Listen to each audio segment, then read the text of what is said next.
এই সময় যে খুব আলোচিত একজন চরিত্র, তিনি হচ্ছেন জামায়াতে ইসলামী বাংলাদেশের আমির ডক্টর শফিকুর রহমান।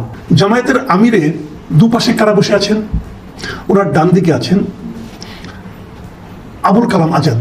এই আবুল কালাম আজাদ শেখ হাসিনার সরকার যখন ক্ষমতায় ছিল তখন শেখ হাসিনার প্রেস সেক্রেটারি ছিলেন একাধিকবার।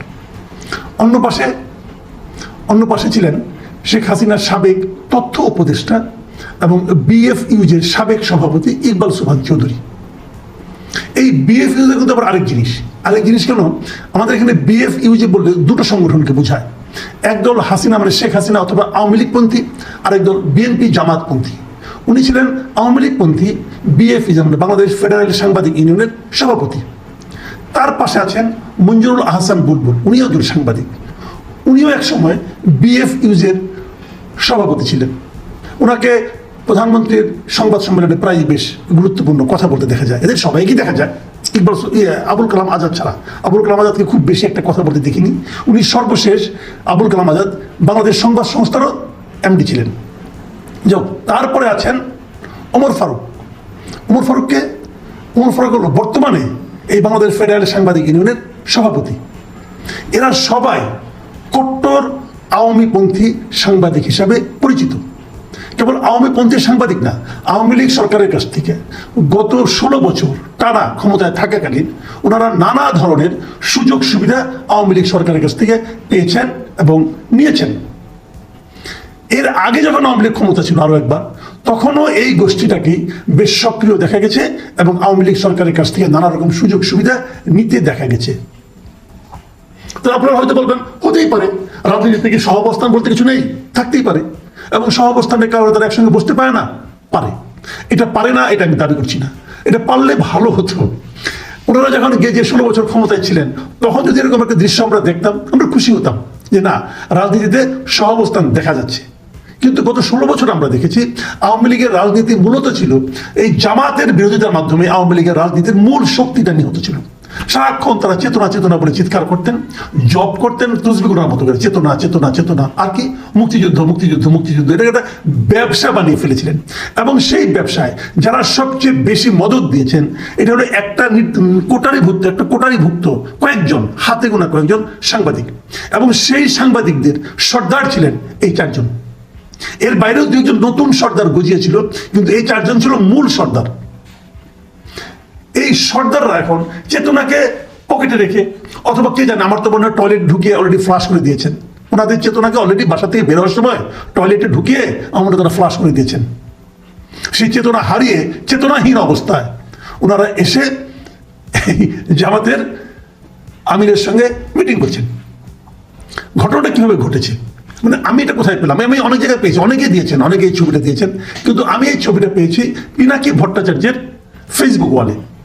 উনি এই ছবিটা দিয়েছেন। আমি অন্যগুলোও দেখেছি, কিন্তু ওনারটা নিয়ে আমি আলোচনা করতে চাই, কারণ উনি একজন, আমার বিবেচনায় আমাদের এই গত আন্দোলনে, গণ অভ্যুত্থানে পিনাকি ভট্টাচার্য ফ্রান্সের থেকেও মোটামুটি আমার কাছে তাকে খুব গুরুত্বপূর্ণ ব্যক্তি হিসাবে আমি মনে করি। এবং উনি অনেক কথাই বলেছেন বিভিন্ন সময়, এবং উনি আমার ধারণা এই ভদ্রলোক শীত দ্বারা সোজা রেখে কথা বলতে পারেন। যাই হোক, উনি একটা ফেসবুকে একটা স্ট্যাটাস দিয়েছেন। ওনার কথায় সাধারণত কিন্তু রস থাকে। এই রস করে বলেছেন, প্রথম লেখাটা এরকম, মুরব্বি উহু হু হু হু, এই হলো ওনার কথা। তারপরে উনি বর্ণনা করেছেন যে ওনার চারপাশে কে কে আছেন না আছেন। খালি একটা ভুল আছে, উনি ওমর ফারুককে বর্তমান বিএফইউজের মহাসচিব বলেছেন, ওটা বর্তমানে সভাপতি হবে। যাও, এটা স্বাভাবিক, উনি দূরে থাকেন আর উনি তো সাংবাদিক নন, এটা না জানাটা কোনো অপরাধ না। কিন্তু ওমর ফারুকের ভূমিকা নিয়ে কোনো বক্তব্য নেই, ওনার মূল্যায়ন ঠিকই আছে। এখন প্রশ্ন হচ্ছে, এই ঘটনাটা কেন? পিনাকি ভট্টাচার্যের এই স্ট্যাটাসের নিচে আমি বেশ কিছু কমেন্ট পেয়েছি, অনেক। আমি যখন এটা নিয়েছি তখন 22 ঘন্টা হয়েছে, 22 ঘন্টা পরে এটা আমি আপনাকে দেখাচ্ছি। এখন আমি সর্বশেষ যখন দেখাচ্ছি তখন পর্যন্ত আমি দেখলাম 19,000 রিয়াকশন পড়েছে, 4,700 কমেন্ট পড়েছে, এবং এই ছবিটা, এই স্ট্যাটাসটা 1,500 বার শেয়ার হয়েছে, মানে একজনকে শেয়ার করেছে। নানা ধরনের কমেন্ট আছে, এবং কমেন্টগুলো পড়লেই বোঝা যায় এটা কাদের কমেন্ট। ইন্টারেস্টিং হলো, ম্যাক্সিমাম কমেন্ট পড়েছে সেগুলো হলো জামাত নেতার পক্ষে, এবং তারা বলার চেষ্টা করেছেন যে এটা নিয়ে রাজনীতি করার কোনো দরকার নাই, এটা ওনারা বলেছেন যে আজকে রুহুল আমিন গাজীর সাংবাদিক ছিলেন রুহুল আমিন গাজী, বিএফইউজের আরেক পক্ষ মানে বিএনপি জামাত যে পক্ষটা সেই পক্ষের নেতা ছিলেন উনি। সেই রুহুল আমিন গাজী হঠাৎ মানে হাসপাতালে মারা গেছেন। মারা যাওয়ার পর ওনার জানাজা ছিল। সেই জানাজায় এই জামায়াতের আমির গিয়েছিলেন, যে তারপর ওখানে ওদের সঙ্গে কথাবার্তা হয়েছে, ভিতরে বসে কথা বলছিলেন, কিছু খাওয়া দাওয়া করছিলেন। মানে ওনারা বলার চেষ্টা করছেন যে এই যেখানে গিয়েছেন এটা গিয়ে জামাতের আমির বিশেষ কোনো অপরাধ করেননি। হতে পারে, এটা নিয়ে আমার কোনো বক্তব্য নেই, জামায়াতের আমির অপরাধ নাও করতে পারেন। বাট আমি জামায়াতের আমিরের অবস্থান নিয়ে খুব একটা আলোচনা, এখানে আমি খুব একটা আতঙ্কিত নই। বাট আমার পয়েন্টটা হলো এই যে এই সাংবাদিকদের আচরণ নিয়ে, এই সাংবাদিকদের প্রায় সবার নামে কিন্তু এরই মধ্যে হত্যা মামলাও হয়েছে। মামলাগুলি ঢালাও কিনা আমি বলতে পারবো না, বাট তারা তো হত্যা মামলার আসামি। তারা কিভাবে সেখানে মিটিং করছেন? তাহলে তারা কি জামাতকে ধরে আবার ফিরে আসতে চাইছেন প্রকাশ্যে? এরা কিন্তু গত কয়েকদিন কিন্তু গত 1.5 মাস কিন্তু এদের দেখা পাইনি। আমি একাধিকবার প্রেস ক্লাবে গিয়েছিলাম, দেখা পাইনি। ওনারা লুকিয়েছিলেন। ওনারা কি আবার প্রকাশ্যে আসার জন্য, জনসমক্ষে আসার জন্য জামাতকে হাতিয়ার হিসেবে ধরেছেন? ওনারা কি বলতে চাচ্ছেন যে জামাতকে ধরলে পরে, জামাতের আমিরের সঙ্গে মিটিং করলে পরে তারা সমস্ত অপরাধ থেকে মাপ পেয়ে যাবেন? ওনারা কি আগের সরকারের সুবিধাভোগী ছিলেন না? ইকবাল সুবহান চৌধুরী তো একটা টিভির মালিক, তার টিভি কিন্তু এখনো চলছে, বেশ বহাল তবিয়তে চলছে, কোনো সমস্যা হচ্ছে না। তারা এসে একটা পত্রিকারও মালিক। মঞ্জুল হাসান বুলবুল উনিও একটা টিভি লাইসেন্স পেয়েছেন। তো ওনারা কি ভাবছেন যে সেই যে সুবিধা প্রাপ্তি তাদের যেটা হয়েছে বিগত সরকারের চামচামি করে, সেই সুবিধা পাওয়াটা যদি অপরাধ হয়ে থাকে, হয়েছে কিনা জানি না, এটা আপনারা বলতে পারবেন ভালো, যদি অপরাধ হয়ে থাকে জামায়াতের আমিরের সঙ্গে বসে এক টেবিলে আলোচনা করে সব ঠিক হয়ে যাবে? অথবা আমি আরেকটা কথা বলি, এই যে বলছেন যে সাংবাদিকদের নিয়ে বসছিলেন এটা কাকতালীয়, তারা আসবে, ব্যাপারটা তা নয়। তা নয়, এখানে এই টেবিলে 9 জনের মধ্যে আমি কিন্তু এই 4 জন ছাড়া আর কোনো সাংবাদিক দেখছি না। বিএনপি অথবা জামাতপন্থী যে সাংবাদিকরা আছে প্রেস ক্লাবে, যাদের এখন দাপট চলছে, তাদের কাউকে কিন্তু এখানে আমি দেখছি না। তাহলে কি দাঁড়ালো? কাকতালীয় নয়, খুবই প্ল্যান্ড। প্রশ্ন হলো কে কাকে ব্যবহার করছে? জামাতকে ব্যবহার করছে আওয়ামী সাংবাদিকদের, অথবা আওয়ামী সাংবাদিকরাকে ব্যবহার করছে জামাতকে? মানে ওই একটা কথা আছে না যে কোন জেতা কোন হারা, এই বৈঠকে কে জিতলো কে হারলো এটা নিয়ে লম্বা আলোচনার দাবি রাখে। আমি কেবল সংক্ষেপে এটা বলি, এটা কোনোটাই কাকতালীয় নয়, সবই প্রিপ্ল্যান্ড। এখানে উভয় পক্ষ জিতেছেন, উভয় পক্ষই উভয় পক্ষকে ব্যবহার করেছেন।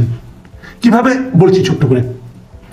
আগে জামাতের পার্টটা বলি। দেখুন, জামাত কিন্তু আগামীতে একা একা নির্বাচন করবে বলেছে। আগামী থেকে আওয়ামী লীগ এই তার বর্তমান অবস্থা নিয়ে খুব সুন্দরভাবে, খুব প্রকাশ্যে, খুব দাপটের সঙ্গে নির্বাচনে অংশ নিতে পারবে? যদি না পারে তাহলে আওয়ামী লীগের ভোটগুলি কাকে দিবে? তারা বিএনপিকে দেবে? এই যে জায়গাটা, এই প্রশ্নটার উত্তর খুঁজে বের করার আগে জামাত চাচ্ছে যে গতবার যেমন ধানের আপনার দাঁড়িপাল্লার কোনো প্রতীক নির্বাচনে ছিল না, আগামীতে যদি নৌকার প্রতীক না থাকে তাহলে আওয়ামী লীগের ভোটগুলো যাতে নাকি দাঁড়িপাল্লায় করে, তারা এই চেষ্টা করতেই পারে। হয়তো এই চেষ্টারই একটা প্রথম ধাপ হিসাবে এটা হয়েছে, এই ঘটনা হয়েছে। বিপরীত দিকে আমাদের এই পতিত সাংবাদিক নেতারা, ওনারা চেষ্টা করছেন জামাত যেহেতু এই মুহূর্তে একটা গুরুত্বপূর্ণ পার্টি, এবং জামাত ইতিমধ্যে প্রমাণ করতে পেরেছে যেটা নাকি বিএনপি পারে নাই, সেটা হলো এই শেখ হাসিনাকে তাড়ানোর যে আন্দোলন, সেই আন্দোলনে জামাতের খুব গুরুত্বপূর্ণ ভূমিকা ছিল। এটা কিন্তু বিএনপি এখনো প্রমাণ করতে পারেনি। জামাত যেহেতু পেরেছে, জামাত একটা পাওয়ারফুল শক্তি এই মুহূর্তে, কাজেই তারা এই পাওয়ারফুল শক্তির হাত ধরে আবার ফিরে আসতে চাইছে তাদের এই ধান্দাবাজির ব্যবসায়। এটা হতে পারে, এই দুটো কোনো একটা হতে পারে। কাজেই আমার বিবেচনায় দুজনেই জিতেছে, দুজনেই দুজনকে ব্যবহার করেছে, দুজনেই দুজনকে ব্যবহার করে লাভবান হতে চাইছে। কিন্তু এই লাভের বিপরীতে ক্ষতিগ্রস্ত কি হচ্ছে? ক্ষতিগ্রস্ত হচ্ছে সাধারণ জনগণ, ক্ষতিগ্রস্ত হচ্ছে সাধারণ সাংবাদিকরা। আমরা যখন ভাবছিলাম, আমরা যখন আশা করছিলাম যে আমাদের সাংবাদিক জগৎ বোধ হয় এই সমস্ত মাফিয়াদের কবর থেকে মুক্ত হবে, তখন আমরা সবিষয়ে লক্ষ্য করছি জামাত তাদেরকে পুনর্বাসিত করার মাধ্যমে আমাদের সাধারণ সাংবাদিকদের সেই অধিকারে আবার হাত দিচ্ছে। বিপরীত দিকে সাধারণ সাংবাদিকরা দেখছে যে আওয়ামী লীগের এই সমস্ত সাংবাদিকরা হয়তো আওয়ামী লীগের কেন্দ্রীয় নেতৃত্বের আদেশেই অথবা নির্দেশনাতেই অথবা তাদের কাছে গ্রিন সিগন্যাল পেয়ে হয়তো জামাতকে পুনর্বাসিত করার চেষ্টা করছে রাজনীতিতে।